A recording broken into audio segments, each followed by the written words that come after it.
The Twilight Saga, New Moon, is a 2009 American romantic fantasy film directed by Chris Weitz from a screenplay by Melissa Rosenberg, based on the 2006 novel New Moon by Stephenie Meyer. It is a sequel to Twilight and the second installment in the Twilight Saga film series.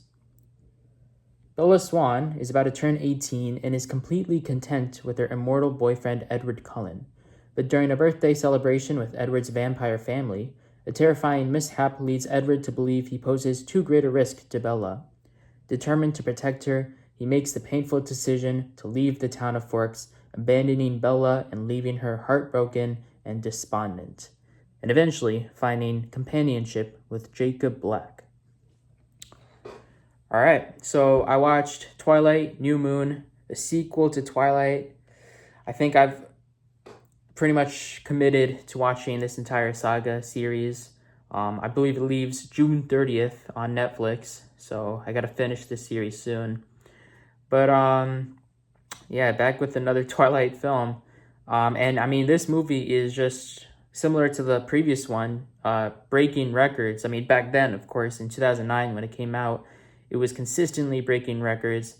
I think it had I have it written down, the biggest midnight opening in the US and Canada until it was superseded by that sequel, Eclipse, I believe. And it also had the widest independent release in terms of amount of theaters it was released in, until that was also superseded by Twilight Eclipse as well.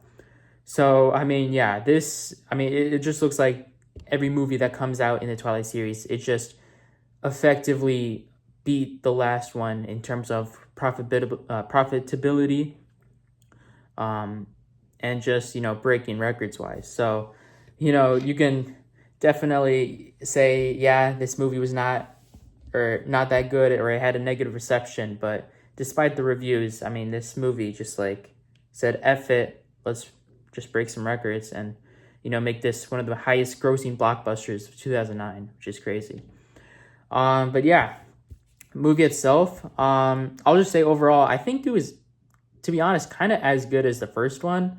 The thing is, when I'm watching a Twilight film, I know I'm not walking into my room with a TV knowing that this is going to be a thought-provoking film by an amazing auteur with, incredible actors who are, of course, are incredible. But I think in that film,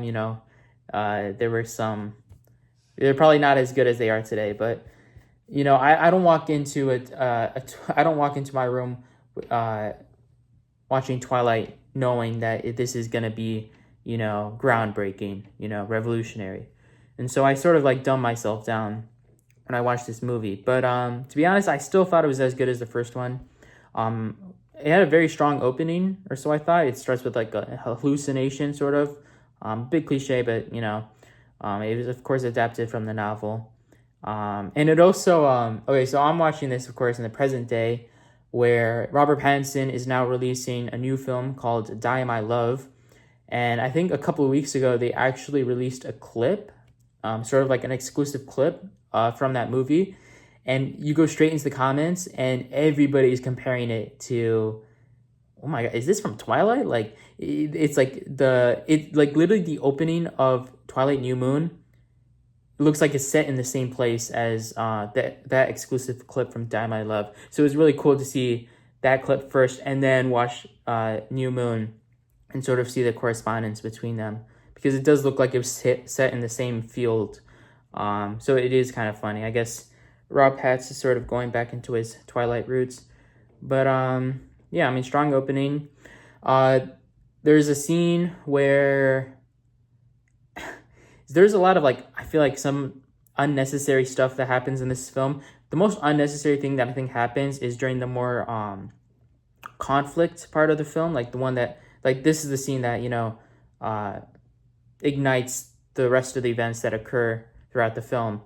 And it's basically when, it's basically the I don't know, the conflict that I mentioned in the synopsis, but or the mishap that happens at the birthday party. But at one point during the scene, Edward just unnecessarily chucks Bella to the other side of the room. and it is just so unnecessary. Like, it literally causes her more damage. Like, she literally has, like, I'm pretty sure, like, a concussion when Edward's dad treats her after. But it's like, it's just stuff like that. It feels so unnecessary. I think it's because, like, he doesn't know his.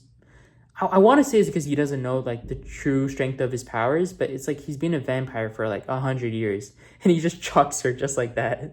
So I don't know. It's just stuff like that. Just like, I find hilarious for all the wrong reasons, which I'm pretty sure just sums up the Twilight Saga. You know, there's just moments in this movie that are just ironically hilarious. One of those being where Edward throws Bella. Another thing that this movie explores is like depression, and night terrors that Bella experiences. I won't comment on the fact that, like, the easy criticism to make is like, oh, like, how could she be so depressed for a guy that she met in, like, over the course of a couple months? Like, how could she be having night terrors over this single dude? But to be honest, I think, you know, even in the book, it explored this, how Edward just represented this, like, this break from the mundanity and the monotony of just everyday life. And so, I mean, I could see her obsession with him. I'm not trying to criticize that. But I think it's the fact that she has all these night terrors, and there's like sort of a montage of it where she has like every night she just screams, you know, waking up screaming, and her dad checks her like, "Are you okay? Are you okay?" But there's like no sort of treatments that are explored. Like, there's no scene where the dad suggests her going to therapy, or, you know, suggests her to visit like a clinic or like get checked into a hospital, because, like, you know, it's very clear she's a depressed. Like, she stays in her house, especially when when it's Halloween in Forks. You know, she just stays in her house. She doesn't do anything. She doesn't hang out with her friends. She literally sits at a different lunch table, you know, and it doesn't seem like anybody wants to help her. In a way, it's just like there's no treatment options. The only time that a character suggests her to, like, do something about it is when Edward's or I don't know, Edward. Did I say Edward before? I meant Charlie. When Bella's dad, Charlie, suggests her that she go back to live with her mom in Phoenix. That's like the only time a treatment option is even suggested. But other than that, they just like keep away from her. You know, her friends don't really talk to her. They're like, okay, you don't want to talk to us. We'll just not talk about you. Like, no one really helps her, and it's kind of sad. But I don't know. That's sort of a mild annoyance that I had. The dialogue overall in this film, again, this is not meant to be a thought-provoking film. I understand there are cliches here.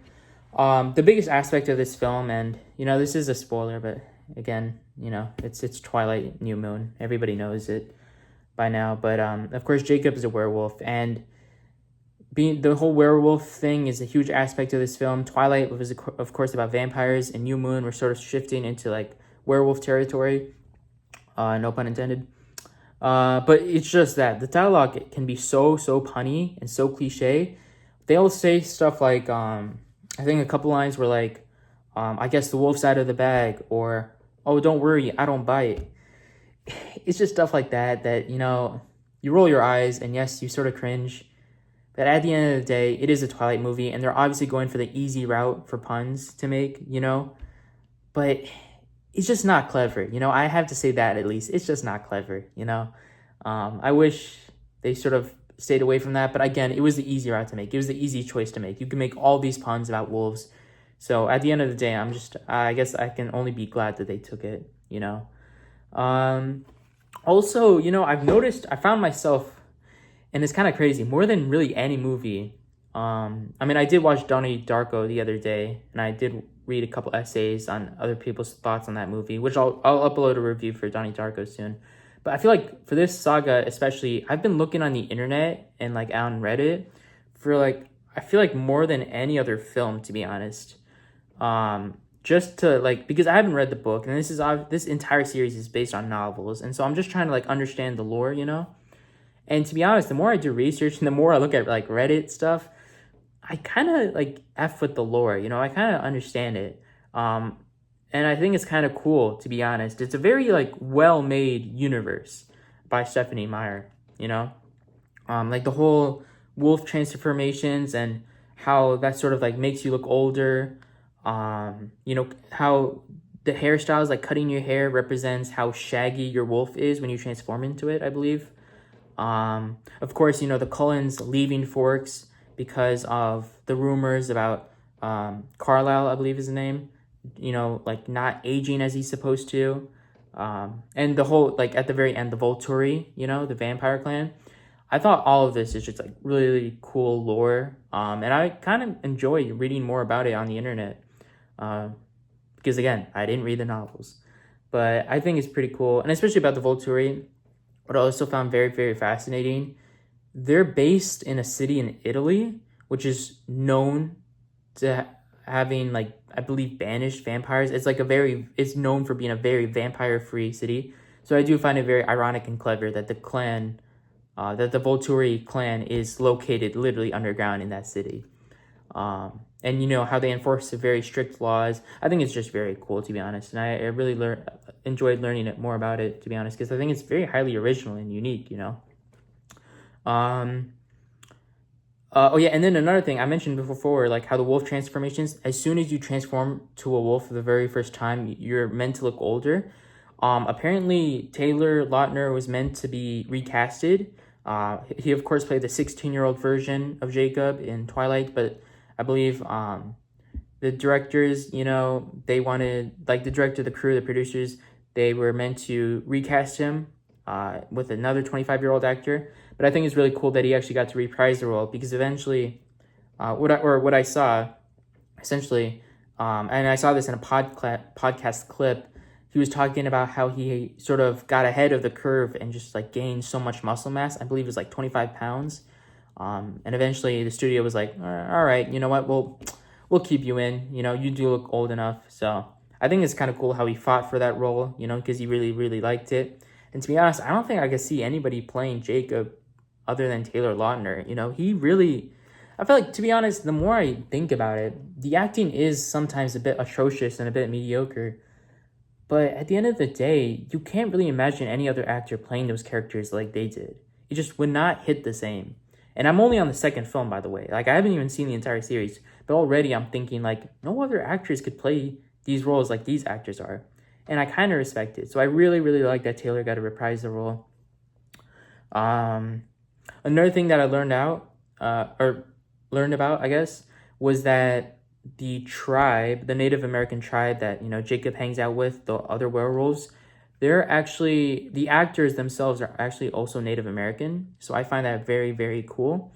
And of course, you know, I guess a nice touch of diversity, you know. I like how, no, but to be honest, I really, really like that they did cast actual Native Americans, you know, actual indigenous people that relate to the culture and to the traditions.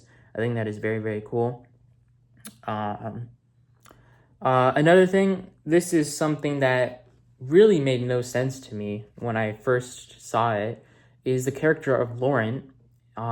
He's like the black vampire, and basically how out of nowhere he just attacks, like he attacks Bella, and now he's like sort of an antagonist, which made no sense because in Twilight he was a good guy. I want to say, like, not necessarily a good guy. He was obviously like still killing people, but like he helped the Cullen family, or like he let them know, like, you know, hey, I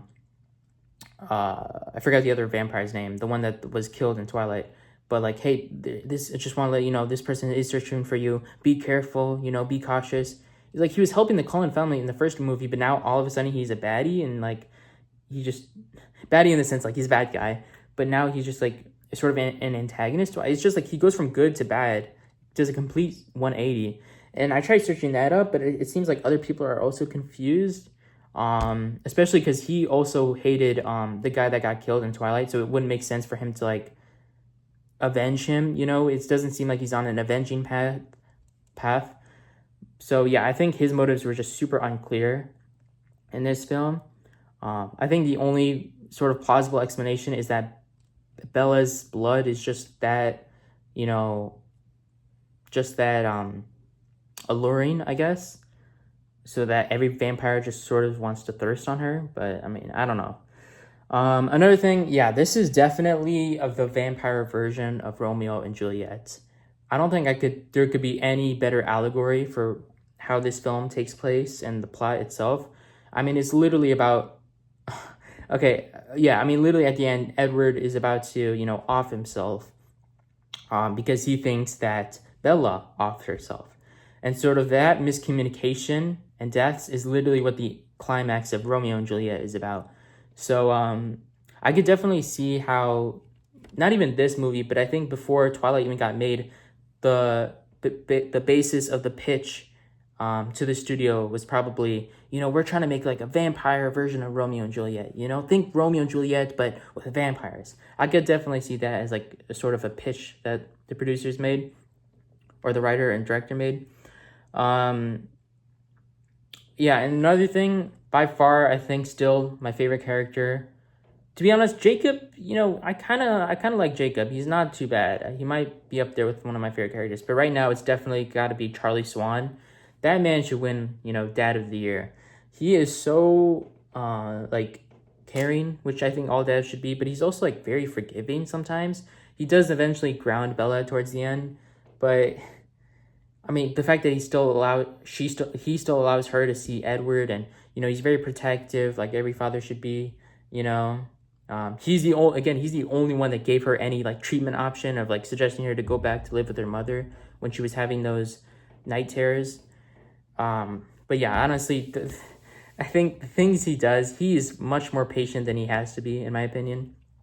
So I really respected it. Also, another thing that I didn't really expect to like that much as I do, is the love triangle.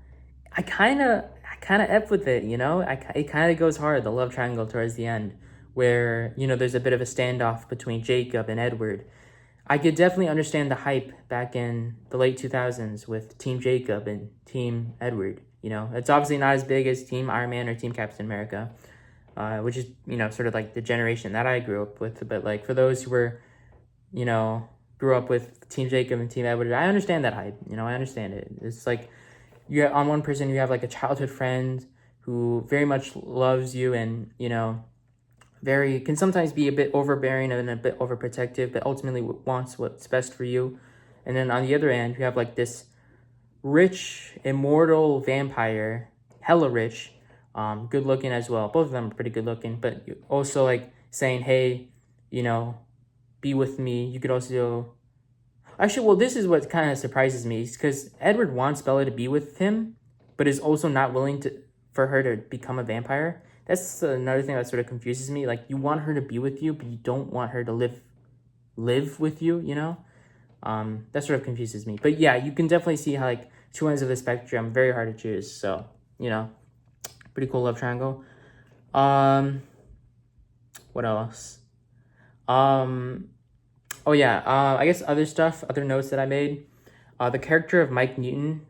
First of all, I think it's cool that, the high school characters sort of reprise themselves, albeit they have shorter durations of screen time, I believe, in this movie than the previous one. But I think the character of Mike Newton and his attraction to Bella over literally Anna Kendrick, I find that a bit hard to believe. I don't know why he still sort of like tries to ask Bella out, I think it's the whole like protagonist special effect, main character energy that Bella possesses. But like, really, Bella over Anna Kendrick? Like, you have it going good for you, man. I don't know why you still pursue that. I found that a bit hard to believe. The fight scenes overall in this movie were pretty cool. Of course, there's a scene where the vampires, because they move at a faster pace, it sometimes does like slow-mo moments of it, so I thought that was pretty cool.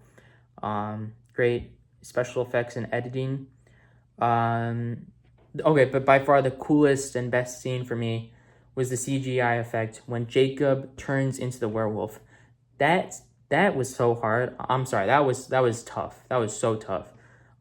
Especially because before I'd seen this film, I'd seen edits of it online, but I think it was just so cool. Really, really cool CGI, to be honest. And then what I also really liked was the expansion of Bella and Alice's friendship. Because to me, I mean, the fact that Alice literally traveled as soon as she had that like I don't know what you call it, that preconception of, you know, Bella falling to her death. The fact that she traveled all the way to Forks just to see if she was okay. I mean, that speaks volumes about the friendship. And it also speaks volumes to how Bella feels attached to the clan, the Cullen clan, and not just to Edward itself. It's not just like I like Edward, but I'm okay with them, but I really, really just like Edward. No, she likes the entire family. And so I think it's interesting to see how things play out and if she does eventually become a vampire herself. And then another thing, I gotta give a huge shout out to Michael Sheen. He knocked the hell out of his role. He really knocked it out of the park. You know, he really added to the creepiness of his character as Arrow, I believe it's called. I mean, yeah, he just it sort of gave me chills. You know how good his performance was. So and yeah, I mean, it's even I kind of respect it because I don't think they knew. I mean, I guess, especially after Twilight came out, they probably most likely knew that it was sort of receiving negative reception and reviews. But the fact that they're still putting their 100% into these roles, or at least Michael Sheen especially, the fact that he put his first full effort into this, I respect it. To be honest, I really, really respect it because he really knocked it out of the park. But yeah, I mean, overall, this movie was kind of solid, you know, lived up to the expectations, I guess, that I had, which were very low, to be honest. But there are some rushed sequences here and there, I will say. That was sort of a flaw that I had with the film, especially towards the end. I don't know how Bella and Alice retrieved a stolen car because they go to Italy, you know, to stop Edward from offing himself. But there's so many jump cuts from them going to Italy that's we've lost a lot of plot here. So I don't know. I would have loved to have that explored, and you could definitely see in the editing process they sort of rushed the film. But yeah, I mean, overall, this movie was solid. I would say as good as the first one. And so I would give it the same score, 7 out of 10. That's about it. Thank you so much for watching and hope you enjoyed.